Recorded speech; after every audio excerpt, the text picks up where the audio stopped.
पृथ्वी पृष्ठ एमती एक जगह अच्छी जो गले मनीष और फेरी आसेनी। आकाश में उड़ुवा विमान हो कि समुद्र में जाऊा विशाल जहाज यही जगह को पशिया मात्रे सबकि गायब हो जाए। हाँ मुझे बर्मुडा ट्रायंगल कथा जहाँ को डेविल्स ट्रायंगल बा शैतान त्रिकोण कहुए। कौन पे एठारे कंपास काम करने बंद कर दिए?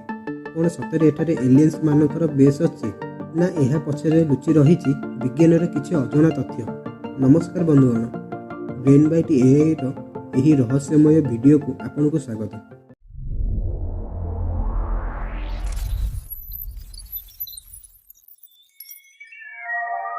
आज आम खोलिया बर्मुडा ट्रायंगल सबुठार बड़ रहस्य। यही रहस्यर आरंभ बहुत पुराना किंतु दुनियार नजर को यह सेतेबेले आसिला सेतेबेले 1945 मसीहा डिसेम्बर 5 तारिख में घटिला एक अद्भुत घटना। अमेरिकार 5टी नेवी बम्बर विमान जार नाम थिला फ्लाइट 90 से एक रूटीन ट्रेनिंग पर उड़ाण भरी। हठात पायलट मानक किसी अलग अनुभव है। से कंट्रोल रूम को मेसेज देले, आमे कुआडे जाऊचु जानी पारुनु, समुद्रर रंग बदली जाउछि। तापरे सब शांत हो गला।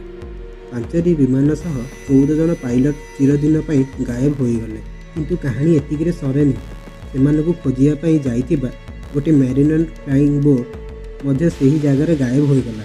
कहा जाए जे बर्मुडा ट्रायंगल निज भोक मेटाइबा सेमानकु गिली देथिला।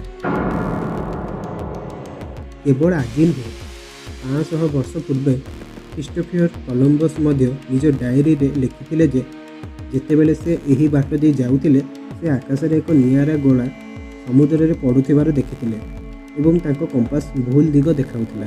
एबे एहा पछर कारण कोन? अनेक लोक विश्वास करती जे एठारे एलियंस मानकर एक गुप्त घाटी अछि। सेमाने मनुष्य मानकु परीक्षा पई अपहरण करती। आउ किछि लोक कहती समुद्र तले बुड़ी जाइथिबा प्राचीन सहर आटलांटिस टेक्नोलोजी एबे भी सक्रिय अछि जहाँ जहाज गुड़ी को टाणी निए। किंतु बंधुगण, एसबू केवल कहानी ना यह पछरे किछि वैज्ञानिक सत्यता अछि? चलतु जानिबा विज्ञान कौन को। वैज्ञानिक माने वर्ष वर्ष धरी गवेषणा करिबा परे किछि चमकाई देबा बोली तथ्य पाइछन्ति। प्रथम कारण नासार सैटेलाइट इमेज रो जणा पड़िछि जे एही अंचल रे सड़भुज आकार मेघ देखा जाए। एही मेघ गुड़िक एयर बम भली काम करती।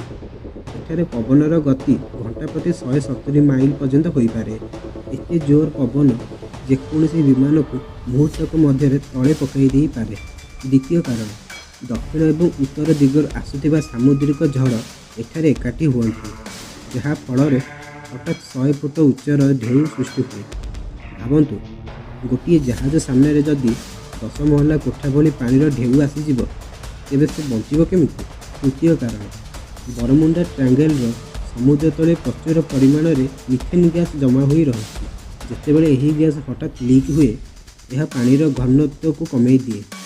फल पानी उपरे भासुवा बड़ बड़ जहाज निजर ओजन संभाली न पारि संगे संगे बुड़ी जाती। एबे आसतु जानिबा सबुठार बड़ सत्य। वास्तव में बर्मुडा ट्रायंगल विश्वर सबुठार व्यस्तबहुल रूट मध्यरु गोटे। प्रतिदिन एठारे शह शह जहाज एवं विमान यातायात करती। न्यूयॉर्क ऑफ लंडन भली बड़ बड़ इंश्योरेंस कंपनी और कोस्ट गार्ड रिपोर्ट अनुसार पृथ्वीर अन्य जेकोसी समुद्र तुलन में एठारे दुर्घटना हार सामान्य।